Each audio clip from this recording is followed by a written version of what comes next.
meet lots of families who are moving over to New Zealand to start a new life, but usually their children are quite small. It's not very often that you get a family with 16, 14-year-olds want to come over and just start a whole new life in New Zealand. They're really open anyway, and they was really social in the UK, and the fact we'd pulled them 12,000 miles away from their friends, I felt a little bit of responsibility that, I'd caused this. In this week's show, you're going to meet Tanya.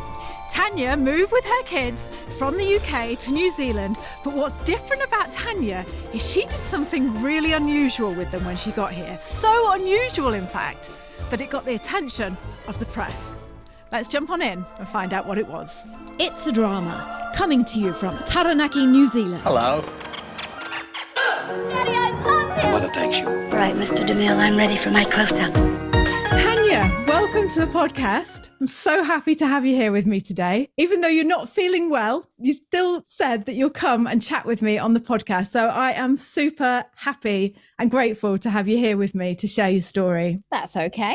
I'm happy to be here. I always love talking it's because I'm a Brit. I love talking to anyone from Britain. It's just, I don't know, for a start, it's the accent. I always feel like, I get all settled in and I'm like, I'm going to listen to this story now. To be honest, we have the majority of people that come over are a lot of from the US. So when we get people from the UK or Europe, South Africa, Canada, whatever, it's always really nice to talk to them. And you in particular have been with our community for a couple of years now. And I've been dying to talk to you for a number of reasons. One, because I like you and I want to know your story. But two, because you came to New Zealand with a handful of kids, and there's so many more stories that go into that we're going to dive into later on in the podcast. But first of all, can you just tell me who you are and a little bit about your family and where you came from in the UK? Let's start off with that. Yeah, so I'm Tanya. I came from Devon in the UK, but before that we lived on the Isle of Wight. Brought 4 kids over. 2 teenagers, 2 little ones. I've also got one back in the UK because he didn't want to come over because he's an adult and I see him as a 4-year-old child still. Yeah. But yeah, that's right. I'm a teacher, but I teach tertiary education here and my husband's a staff nurse. Right. Okay. So your son is back in the UK, you said? Yes. Yeah. Because he was 18. Right. Okay. He was 18. First of all, tell me why you wanted to move to New Zealand. I think we just had enough of the whole COVID and Brexit. Me and my husband weren't really seeing each other. It was ships in the nights for childcare. And we just thought we've had enough of the politics. So what should we do next? And on a whim one night, we just went, let's move to New Zealand. And it was kind of meant as a bit of a light-hearted joke, but then it got more serious. And we just thought, too late now, isn't it? We might as well just do it. So did you ever been to New Zealand before? No, we just thought, we'll pack our bags. We can always move back if needs be. Do you know what? I love that. I love that attitude because that is such a good attitude to have, isn't it? Like if it doesn't work out, we'll just come home. Yeah, and that's pretty much what it was because we did contemplate coming for a holiday, but with 4 kids in tow, that was a very expensive holiday. So, and that could have been good money we could have put towards the move. So we just thought, give it a go. We haven't really got much to lose apart from selling our house and everything. Oh yeah, apart from just moving to the other side of the world. Let's just, what have we got to lose? Something to do on a rainy day. And this is what I love about you. You've always struck me as just being a person that just gives anything a go. And it's like, I don't know, you never seem flustered by anything. I admire your calmness whenever, you talk about stuff. You just never seem flustered. But 4 kids, I can't imagine because we brought 2 over and that was hard enough. So how old were your kids when you decided to suddenly give New Zealand a go? So it took us about 18 months to get everything sorted. So when we first started the process, they were 11, 12. So going back about 2 years. So I would say 8, 9, 16, 14 and 18 at the time. And was your 18-year-old adamant that he was never going to come straight from the start? He just didn't want to come? Didn't want to come. We gave him the option and he's got his partner in the UK, got a job. So the more we was pushing him, he was being very reluctant. So we just thought, we'll leave it and hopefully he might come over in the future, but I doubt it. He's nearly 20 now, so he's quite content. Yeah, they've got their own lives and just like you say, once they get a partner, that's it. They sort of like go in a different direction, don't they? Yeah. And what about Although the parenting never stops. Oh God, no. No, like you say, they're always a 4-year-old, aren't they? Yeah, still, can you lend me 20 quid? Yeah, exactly, yeah. So what about your 16-year-old? Because that's a quite a delicate age, isn't it? To be, it's neither you're not an adult yet, and you're not a kid, and you're just what did that look like? How did you navigate that? So we gave them all the option. So we sort of sat the oldest two down beforehand and said, look, this could be a possibility. Are you interested? Because we always said if they didn't want to come, we wouldn't go ahead with it, because it was different leaving an adult, but we wouldn't have been able to leave two younger teens. So yeah, the only bit that we really had difficulty navigating is she had finished school in the UK in July and we came over in the September. So she's gone back to school now. So that was a bit complicated for her. But no, she's really enjoying it, settled in. Friends were hard, but that's where the ad comes in. Yeah. Yes. I'm going to talk about that in just a while, because you did something flipping amazing, I think, when you moved over to New Zealand to find some friends with your kids. And I just want to talk about that. First of all, so you were a teacher in the UK in Devon. I'd only just qualified. So I was at uni and then qualified in the May. And then we moved over here in the September. Okay. And is that how you got over here on your teachers, because of teacher shortage? No, we came over on Ed's nursing visa. Right. Okay. You came over on Ed's nursing visa. And was he all up for it as well? Were you both just like, yep, we're both just super keen on this adventure? Or was it just one of you, or you were both involved in it? Yeah, both involved. So really lucky, actually. Originally, we looked into Canada, but they didn't recognise my degree. They wanted me to do another 4 years. So we was like, oh, we'll just go to New Zealand. So yeah, all up for it. And we hate UK politics. Yeah. We won't go into that, but yeah, it was. No. We might be here for a while. Plus, I don't know anything about politics, so it'd be a bit of a boring conversation for you. But okay, so I'm just trying to get my head around the fact that here you are in North Devon and you decide to come to New Zealand and you say to your 4 kids, okay, we're going to move over. So what happened then? How did you go about getting a job, and where did you live, and how did all that look? The first thing was Ed got registered with the New Zealand Council. I hadn't qualified at this point, so I couldn't register. We waited about a year for Ed's New Zealand Nursing Council to come through, because it's horrendous amount of paperwork. Then after that, we applied for the visa. We asked the kids at sort of every stage whether they still wanted to come before we put more money into it. And then I messaged Charlotte and said, look, we've sold our house. You know, how long is the visa process going to be? Timeline was about 4 to 6 weeks. So we was really stressed by this point. We were living with friends. So we said, oh, let's just book a holiday to Spain. This was on the Wednesday we booked, went to Spain on the Friday, and our visa came through for New Zealand at 3:01 when we got for the airport. Oh. So our relaxing holiday to Europe was flights and everything else, COVID passports, and everything like that. Yeah. God, it's always the way, isn't it? You wait and wait and wait and nothing happens. So you think, okay, I'm just going to go on a holiday and decompress and, you know, just relax.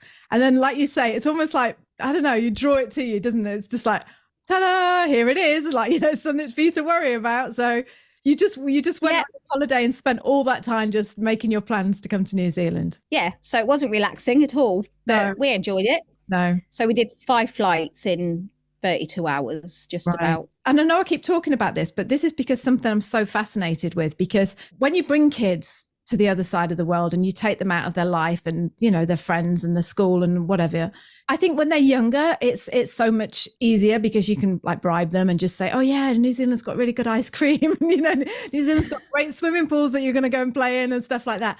And it interests me that you say along the way, we kept asking the older ones, are you up for it? Are you up for it? What would you have done if, like, say, if you've like, you know, you've applied for the visa and you've got all the visa and you're selling your house and stuff like that? What would you have done, honestly, if if right at the last minute, one of them had turned around and said, I don't want to go? In hindsight, I think we probably would have persuaded them to come, try it for a bit of time and then go from there. I think by that time we'd put too much money into it for not to try it, but luckily they didn't. So I think it just would have been a case of get an idea for it, and then we could always go back and give it a They've go. Always had a really positive attitude like me, so they knew we would have gone back if we had to. Yeah. Oh, that's great. All right then. So now you've got all your visas and NZ Shores, weren't you? You used NZ Shores for that. So you got your visa and Ed got a job. Yep. So Ed got a job before we put the visas in. We was working with another company. We originally wanted Dunedin, but there wasn't anything there for Ed's pathway. So we focused on Timaru, really, because we knew we wanted the South Island. Right. And we're just trying to get more slackers. Yes, exactly. Yeah. Just more outgoing. We wanted the mountains. We don't mind the colder weather, although we are warmer than Dunedin. So for anyone who's listening to this and they're thinking, what does she mean, the slackers? So in our community group, we've got lots of different channels, and we've got a channel for Dunedin and all the South, the South Christchurch and the South Island and Timaru, and then you've got the Auckland and New Plymouth and all the Hamilton, and there's this like little friendly rivalry going on, so that when people join the group, there's like the South Island versus North Island, like, come and live here, it's much better. So that's what we're talking about. So so Ed gets a job in Timaru. Yeah. What I've never been to Timaru, so describe Timaru to me. Compared to somewhere in the UK, it's probably where we came from, like North Devon. It's classed as a city, but it's not really a city. It's smaller than sort of Dunedin and Christchurch. It's big enough to have all the shops, right, apart from a Kmart, which we're working on. It's got a lovely beach area full of miles of beaches where you get your sea lions and your seals, and we have a carnival every year. Fun fair from Boxing Day through till January. Just really enjoyable. And we have Brews on the Bay every year as well, which is where like 40 different beer stalls and gin stalls come together with live music. Oh, now you're talking. How did I not know that? It only started up last year. Oh, did it? Yeah, we went 4 days after we arrived, still jet lagged, got terribly drunk, fell flat on my face in the middle of the park. You went 4 days after you arrived. You went down to the beer festival. That's brilliant. That's just getting in it like a local, isn't it? Yeah. Give the kids $20 each to babysit. Problem solved. Do you know what, Tanya? I have noticed about you. I think deep down you were always a Kiwi. I think some people just they come to New Zealand and they just they take to it like a duck to water. And you're a classic example of that.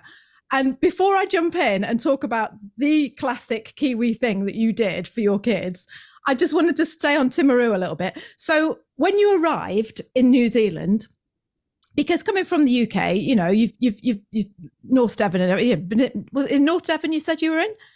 Yeah, Bideford. Bideford. Yeah, I know that area. It's pretty and it's small and it feels like quite towny, doesn't it? And it's. But when you came to New Zealand, was it anything like you expected, or was it bigger, better? What, smaller, different?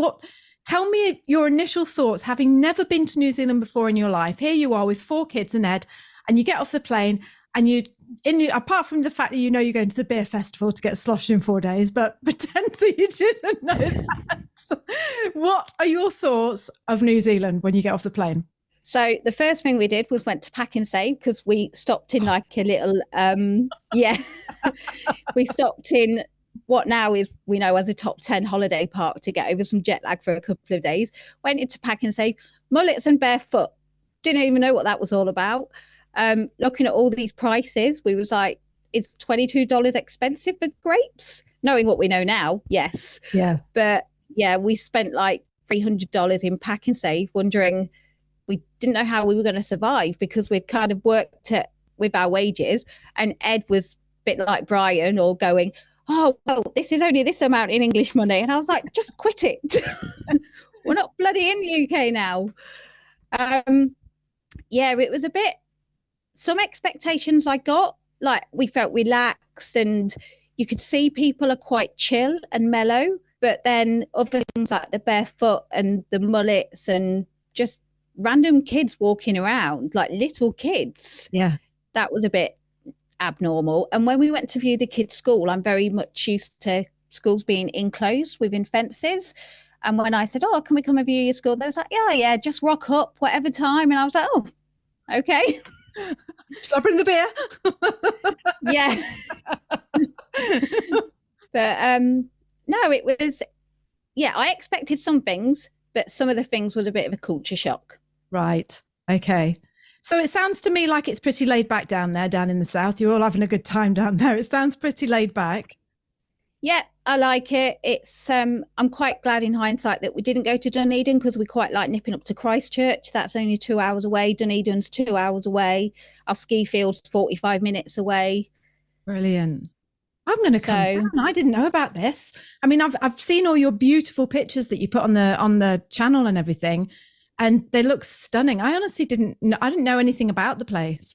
So it's great talking to you about that. So okay, so you get you get there, and you know you go in and pack and save. Did you have somewhere to live? Were you in an Airbnb, or did you have a rental sorted? What did that look like? we'd got a rental already sorted. I joined a couple of Facebook pages for private rentals. Put again another photograph on there, put a description of us, and somebody said, "Hey, I've got a house that you might be interested in." Sent us a couple of pictures. And then when we arrived, we signed a contract and off you go. Right. So that easy. What was the Facebook group called?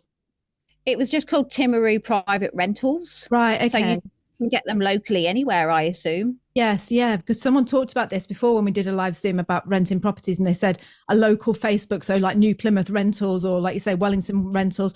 Yeah. It's a great idea that. And you did all that from the UK. You just sorted all that out from the UK.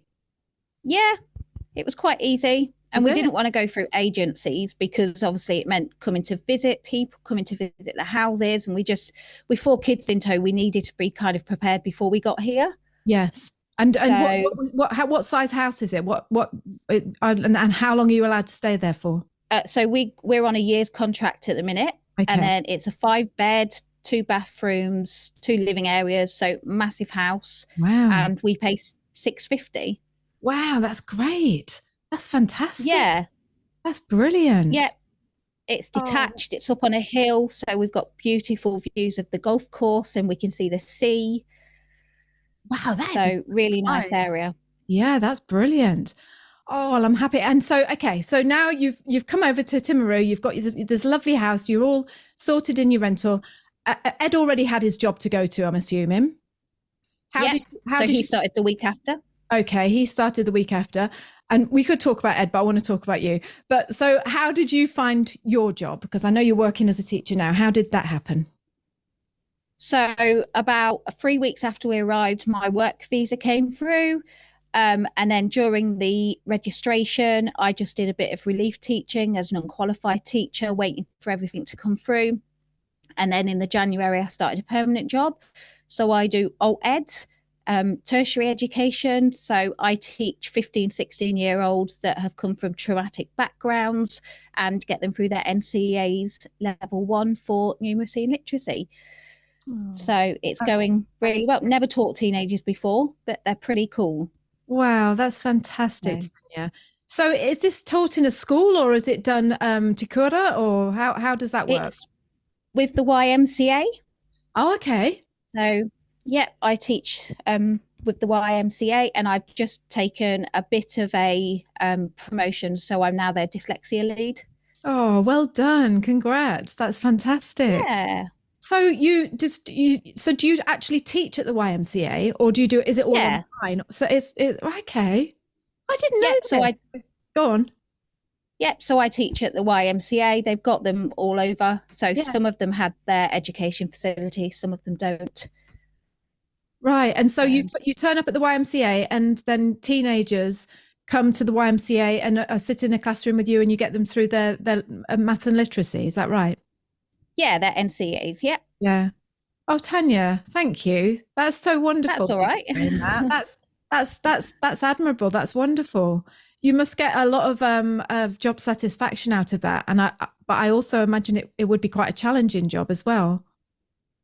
It is challenging. We have to see a counsellor once a month as part of our job role, because obviously they disclose a lot of information. But it's okay. When I first started, they said, 7-8 kids maximum, because obviously the environment. Because they're only on their course for 20 weeks, because you're only doing the foundational skills. And I had started off with 23 kids, so a bit more than 7. Oh wow, 23. I bet that was challenging. Yeah, it was. But now I've got into the role and I've settled and I know kind of what the expectations are, because I was very much expecting it to be like a mainstream school, but it's not. You can't teach them in the same way as what you would in a mainstream setting. Okay. Yes. Yeah. I would imagine. Yeah. Lots of different ways. And I would imagine you've become very close to them. Is that right? Do you get very close personally, you know, just like involved, and it would be hard not to, wouldn't it? Yeah, you do, but you've got to sort of find that balance between a work and life. I kind of shrug it off my shoulders come 4 o'clock because I've Okay. also got my own kids. So I'm very good at going, done, dusted, time Yes. to go home and be mum. Yes. Yeah. Talking of your own kids, now this is what I could not believe when you put this on the Slack channel. I just could not believe that you did this.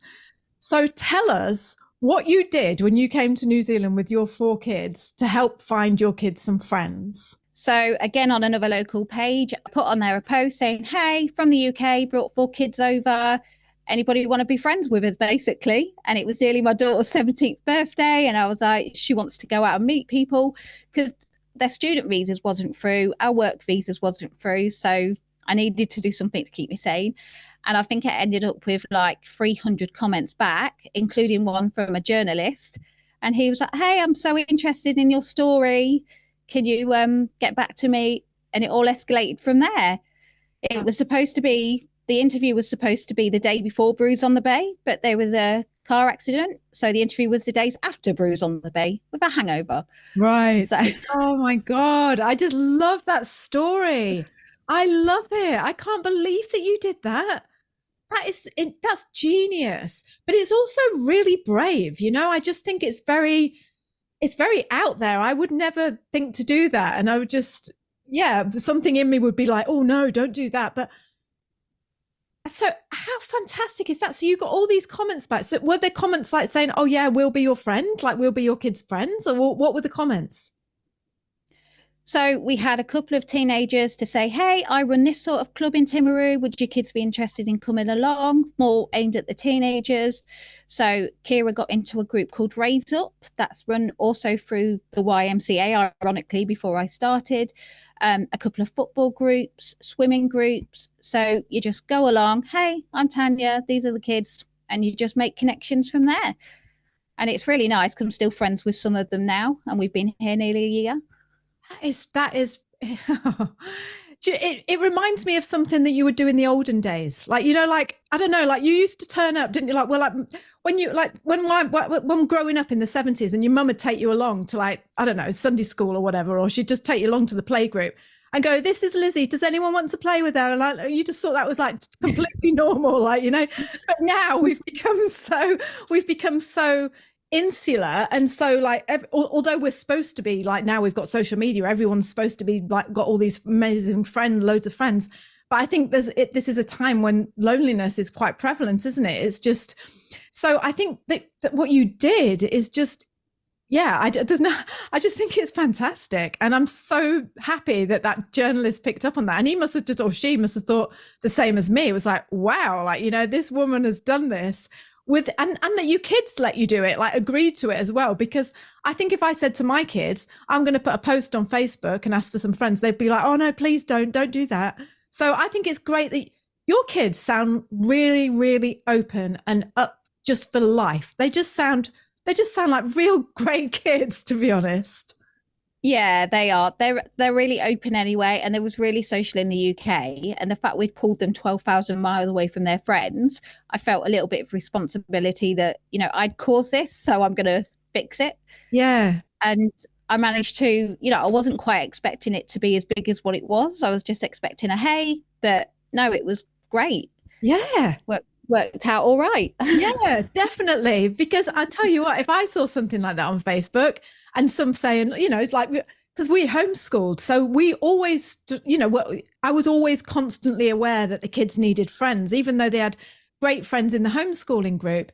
You're always worried that they're not going to be like kids who go to school and have loads of friends. So it is always on your mind. And I just think that is a brilliant, a great example of just stepping out of the box and thinking, do you know what? If you want to make friends, this is how you do it. It's just, this is what you have to do. And I just Yeah, love that's it. I love your attitude. It's just fantastic.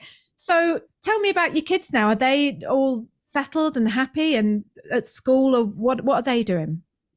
Yeah, so they're all settled. So Kira, who's 18 next month, she's currently doing her NCEA level 2. So she's in year 12, should be year 13, but she wants to go to uni. So she's put herself back a year. So she's got a part-time job. She works across the road at a bar and a restaurant. Tyler's 16. He's in year 11, again, should be in year 12, but he's put himself back a year to get his NCAs because the GCSEs don't transfer over. Right. He's got a part-time job at Macca's. He's quite content because I've always done a thing with my kids. If they stay in education, they don't pay board. Right. So that's like a little bribe for them. He wants to join the New Zealand Armed Forces when he's 17. Devon is in year 7. He's really settled in because in the UK, he found it quite hard to make friends. But here, I think because I find the curriculum's not so hard to keep up with, they're able to have that social side of it and that holistic side of it. And then Jasmine's 11. She's in year 6 and she's severely dyslexic. And in the UK, the gap was getting bigger and bigger, where here she's allowed to learn things through art. Her writing's come on loads because she's joined the local netball team. So they've all settled in beautifully. I don't think I could have asked for anything. To think that a year ago we was like, oh my God, we're living between sofas and we didn't have visas, we'd sold our house, to now we're like, oh, what was the panic about? Yeah. Look how different. Because how long have you been here now? Is it just a year? It's longer than a year. Yeah, we've September the 18th will be a year. Right. Wow. That's that's what I mean. You just, when I see you and hear you and I see you on the chat and, you know, you just seem to have just got right in there. You don't seem to have had lots of people when they move to New Zealand, they have that settling in period and sometimes it can take a year. It did for me. It took me nearly 2 years, to be honest, you know, to have that feeling of like, oh, I'm really starting to feel at home here. But am I right in thinking that you and your family have just got right in and you've just settled in? Is that fair to say that?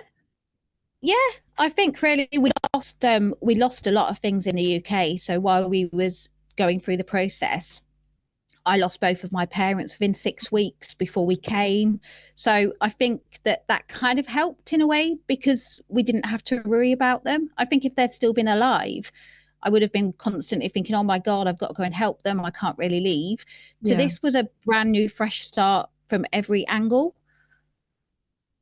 Right. So I think that probably kind of helped in a way positively. Yes. And I mean, obviously you don't have to talk about this if you don't want to, but how is it we're having your son over in the UK? I mean, how do you keep in touch, or do you keep in touch, or is it, you know, how is that for you? It can be hard. We do keep in touch via FaceTime, but I don't think this would have been the right environment for him. He's nearly 20. He's into the pub scene. He likes to go out on a Friday night, and in Timaru, the pubs probably close at 10, half 10. Right. So I think he might have struggled. He would have been okay in Auckland or Christchurch, but in Timaru, I think it would have been a bit of a no-no. Right. But hopefully he'll come over at some point.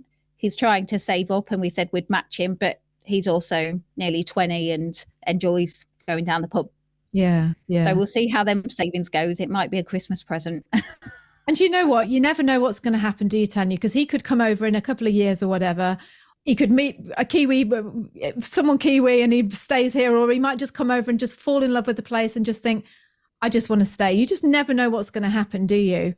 I know we had another family that was thinking of coming over from Ireland, and her daughter was similar. Like, you know, she didn't want to come, and she just couldn't leave her. Like, you know, she just said, I just can't do it. But it's great to see that you have, and you're both okay. And I honestly, you know, I would be very, very surprised if it doesn't come over and just fall in love with it and just think, oh yeah, okay, give it a go. Like, you know. Yeah, hopefully. I mean, we did contemplate not coming over because we'd left him, but he's also an adult, and yes. I think I have to remember that that he's allowed to make decisions. And he didn't live with me in the UK anyway. He had moved out at 17. He'd got his own place before we'd even contemplated coming to New Zealand. Right. So that's different. That was probably, yeah. I tried to baby them, but apparently you have to cut those apron strings at some point in their lives. I still haven't cut mine, Tanya. There's no way they're ever getting cut, those apron strings. No, they still cost you money though. Oh, I know what you mean. I know. And like you say, as much as and it's their life at the end of the day, isn't it? You make decisions based on what they want to do, and then they go and change their mind, and you're sitting there thinking, hang on a minute, I thought you said, you wanted that. You probably would have stayed. If you'd have stayed, you'd have been like, okay, we'll stay for you. And then he would have buggered off to New Zealand, and you'd have been thinking, I could have done that. Yeah, I have no doubt. He wants to go to America anyway. So there's going to be a time when he'll say, I'm off. Yeah. So is there anything at all, apart from your son, obviously, because that's obviously a big tie to the UK, but is there anything that you think, oh, I really miss that. I don't like that. I miss that from back in the UK. Is there anything any regrets or anything like that? No regrets, but I do miss B&M. And LD. And some of the British banter. I feel like Kiwis are great, but sometimes I feel like I have to explain myself at work and be like, oh, no, it's not sarcasm. It's just being British. Yeah, yes. I get you. I hear that, yeah. But no regrets, apart from shopping in seasonally. Still haven't quite got the hang of that, but we're getting there slowly. Yeah. Like I went into Pack and Save the other day and I thought, no, you can sod your capsicum. I'm not paying $5. No, definitely not. No, well, that's the whole thing, isn't it? Is shopping is it? A really funny thing happened on the group the other day. Someone posted a picture of a capsicum and they're like, 2 for $5 down in Pack and Save, get down there now. And I just thought it would be a really fun thing if we did like around the world, take a picture of a capsicum around the world and we'll say how much they are around the world.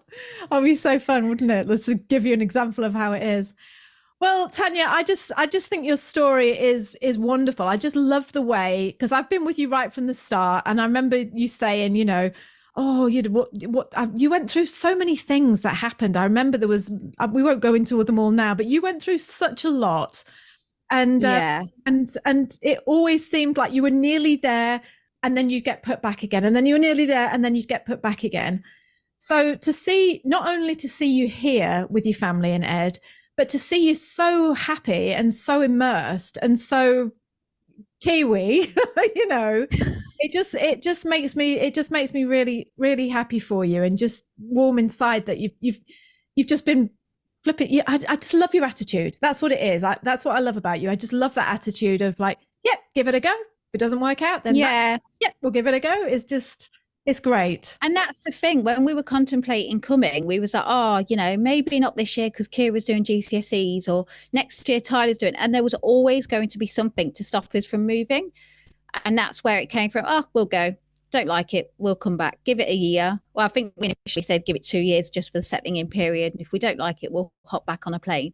Yeah. And people think we're mad because it was like, oh, it's miles away. I was like, but it's a plane ride. Yes. It's so true, isn't it? Do you know what? This is a whole different topic, but I get that as well. People say, oh, I'm not coming to New Zealand. It's so far. And you think, hang on a minute. You sit watching telly in your armchair for 10 hours a day sometimes, or you might get up and make a cup of tea and then you sit back down. What's the difference? You're just going to get on a plane. Yeah. You're going to sit down. You're going to fly to the other side. I just think, I know it's not the same because it's uncomfortable and all that on the ride. But yeah, I agree. It's just a plane ride. It's just if you don't like it, get back on the plane and go home. That's it. And that's all you can do. And, for what you get at the end of it to be in New Zealand, it sounds so cliche when you say actually, because I don't know whether in the UK there's this massive perception that New Zealand is the best place on earth. And it's probably generally 99% true. Yes, you get the bad things, but, we've just had so much relaxation here. And I feel like you don't need to spend money either. Like the botanical gardens are free. You go for walks around your local parks. Like we haven't spent half as much money here as what we would in the UK. And there's play parks absolutely everywhere for kids. Yeah. Swimming pools are brilliant, aren't they? Oh, great. $4. I know. That was my biggest thing when I came here, because we were used to paying, like going out to Bristol and paying £15 for half an hour swim, and then your little ticket had come up and you had to get out. And we came here and the kids were like, what, we can stay in all day? And we were like, yep. And it's only costing, I think it was in $2.50 back then. It was just like, this is fantastic, you know? Yeah, at our local pool, they've got a different adult section when you're 16. They've got a sauna and that lot. So I'm like, bye kids, I'm in here. Brilliant. That's a good idea. So before I let you go, what is the one thing that you love about New Zealand the most, that you weren't expecting, that just took you by surprise? What's the one thing? I think it's probably the feel of freedom. It sounds really odd, but here I don't feel like I'm working all the time. It's a full-time job, but you know, it's lighter nights, it's warmer. You can just get out and go, pack up a picnic, and it's just that freedom feeling, if that makes any sense. It makes a lot of sense. Yeah, it's hard to describe unless you're here, because people think you're mad when you're talking about it. No, I know. You're so right, because people say that to me and I'm like, yeah, but it just feels, and so, well, I don't get it, because Brian's working just as many hours and the kids are doing this and that. What's the difference? And exactly. I always think the same. I'm like, you've just got to be here. There's just more space in my head. There's more space around me. It just feels open and free, you know, and I think you're exactly right when you say that. It's hard to describe, isn't it? Yeah, and I don't know whether it's because it's less population, less cars, less houses, but like you were saying, it's just, you look around and you're not built up anywhere you really go. Even in like the bigger cities, there's beaches within 10 minutes. But do you know what I think the biggest thing is, Tanya, with the reason why you've settled so happily, is your attitude. I really do. I think you've just come over here and you've just thought, let's get on with it, you know, let's get in it. And you can't come to New Zealand, like you say about comparing the prices. I know you were saying that that's what you tend to do when you first come, but some people hold on to that. And I did myself for a while, you know, for quite a while. I was like, oh, well, it's not like that in England. Like, you know, they don't do that. They don't say that in England. They don't. If you do that, you're going to be miserable. You really are, because guess what? You're not in England. You're in, you know, you're in New Zealand. And I just think your attitude is a fantastic example of what you have to do when you come to New Zealand, is just get in it, just get on with the Kiwi way of life, you know, just. Yeah. I love it. Absolutely. And if you want a compliment, go to New World, because I got asked for ID buying beer the other day. And I was like, what? I'm nearly 40, woman. That's perfect. They probably just do it because they've got nothing else to do. They're just probably thinking, oh, let's just ask, you know. Yeah, I'm okay with it. I'm like, I've got kids old enough to drink. Oh, that's lovely. Well, you don't look a day over 21, Tanya. I can tell you. Oh, thanks. Well, thank you. Good lighting. Oh, thank you so much for just coming on and sharing your enthusiasm and your positivity. I absolutely love it. And just the whole story of just that thing with bringing the kids, like I say, because so many people want to come to New Zealand and they have got kids, you know, around about your kids' ages, because you've got a great range there. And I just think your story is just is just a great positive example of how you can just come and just change your life and just get on that plane and just make it happen. I just think it's brilliant. Definitely. Kids are so much more resilient than we give them credit for. And that's the other thing with New Zealand. There's so many clubs around that your kids will settle in no time. Yeah. So it'll be you that's left behind. It's usually the adults that are playing taxi driver. Yeah, yeah. And just like you just doing the thing with the YMCA, your job and everything. And it's just, yeah, you just, that's why I suppose I thought you'd been here a lot longer, because you do tend to I just look on you as like, oh yeah, you're just, you know, you're a Kiwi. So it's just, yeah. So I think it's fantastic. Not quite. So thank you so much for coming on and sharing your story with me. And I've absolutely loved talking to you. And yeah, just thank you for everything that you do, Tanya. That's all right. No worries. Okay. It's been nice speaking to you too. All right. Bye. Bye. Bye. I really hope you enjoyed that show as much as I enjoyed recording it. If you're moving to New Zealand and you are interested in joining the Slack group, the private community group that we raved about and talked about on today's show, then you need to head over and get our free 5-day video guide. This is a video guide that sends you a video every day for 5 days, sharing some aspect of what life in New Zealand is like. It's absolutely free. And then when you get to the 5th day, you will be given the option of whether or not you want to join the private community, the one that we talked about. It's a fabulous, fabulous resource. I don't need to say anything more because you've already heard all about it. Go over, take the free 5-day video guide, get to day 5, and then you can decide whether or not you'd like to be a member and join our private community along with me and Brian and all those other fabulous people that are walking along the same path as you and making the move to New Zealand. So head on over to www.nzahead.com/free. Head on over to www.nzahead.com/free and get your free 5-day video guide. Get to day 5 and then you decide if you want to come and join us in our private membership group. I hope to see you on the other side. We left the UK and moved to New Zealand 13 years ago, so me and Brian know exactly what it's like to live in New Zealand as Brits. But I've always wondered, what would it be like if the tables were turned? What would it be like if a Kiwi moved to England, for instance? What would you say the lifestyle is in New Zealand? How would you just sum it up? Again, it varies because my dad ran a pub in Greymouth, and I went from Christchurch to Greymouth, and it was like going back about 25 years in New Zealand terms. Oh, God. So God knows what it was like going back from here. In this week's show, you're going to meet Tim.